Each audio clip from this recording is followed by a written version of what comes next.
Live now to Jerusalem and catch up with James Marlow, a journalist based there. James, good to catch up with you. In his latest update then, we've noticed the Israeli Defence Forces spokesman Daniel Hagari said he remains focused on, of course, freeing the captives. So what are you and colleagues hearing this morning about just when that might be? Lisa, good morning and good to be with you too. Very little information I can add to the international reports that are citing an imminent release of the hostages. One of the reasons is because it's psychological torment for the family and friends. It's psychological terror. So viewing the news networks this morning, of course, they're discussing the Gaza war.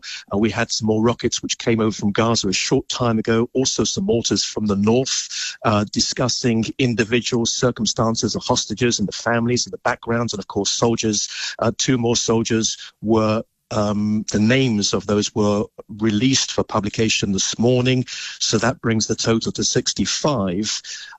But at this time, it's difficult to say whether something is going to happen or not. A Jordanian newspaper reported, quoting a Hamas source, that a ceasefire would start today and 50 hostages held by Hamas would be released. But there again, a senior Hamas source, which is not necessarily to be believed, says it's not going to happen. On the other hand, Israel says that there is no specific deal at this point. Of course, the deal that has been spoken about is maybe 50 hostages could be released in small groups every 24 hours for 5 days in return for 5 days of quiet, for 5 days of a ceasefire. But Israel doesn't speak to Hamas.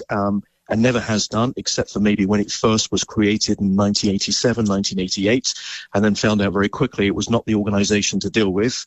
And Israel, of course, speaks to Egypt and America, and it's Egypt and America that speak to Qatar, and Qatar has that direct line to the Hamas leadership.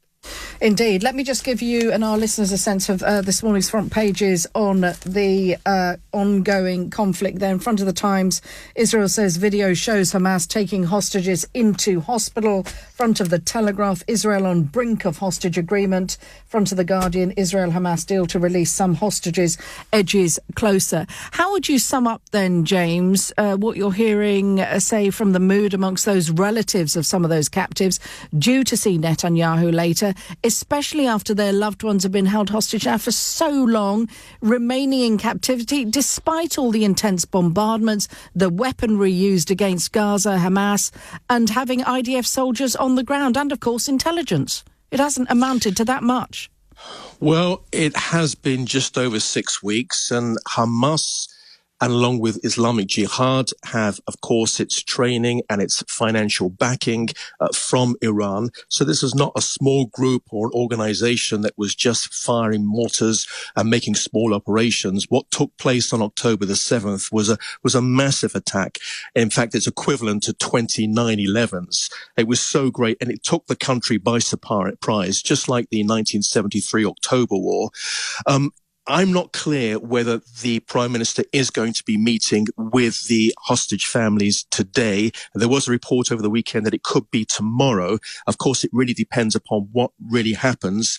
As you have just mentioned, the IDF had released video last night confirming what pretty much everyone knew inside of Israel and perhaps people around the world, that there were tunnels underneath. A 55-meter tunnel was found under the Gaza hospital, the largest and most famous hospital, Shifa Hospital.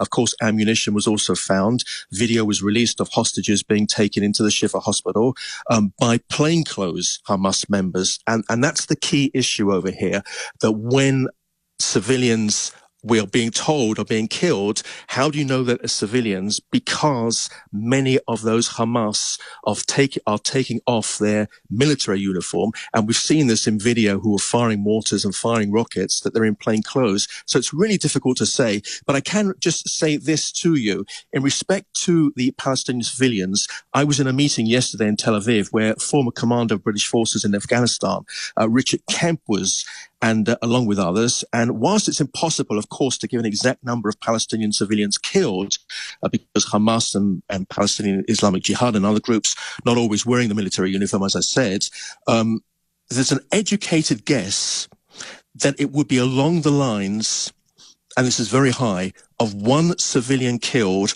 for every one Hamas or other terror group. Now, that's a huge amount, but Richard Kemp replied by pointing out that when he was in Afghanistan and when he was in Iraq, the civilians killed was more than like 4 or 5 for every terrorist, for every enemy. So after 1,450 people killed on the 7th of October and almost 250 hostages taken, Israel just wants them back. It insists on destroying Hamas's capabilities, not to ever do this again, and to look for a future for the peaceful Palestinians who want to just live in peace alongside of Israel inside the Gaza Strip. Let us hope so. James Marlow, good to get an assessment and that update. Thank you ever so much. Journalist based there in Israel, joining me live from Jerusalem, James Marlow. Thank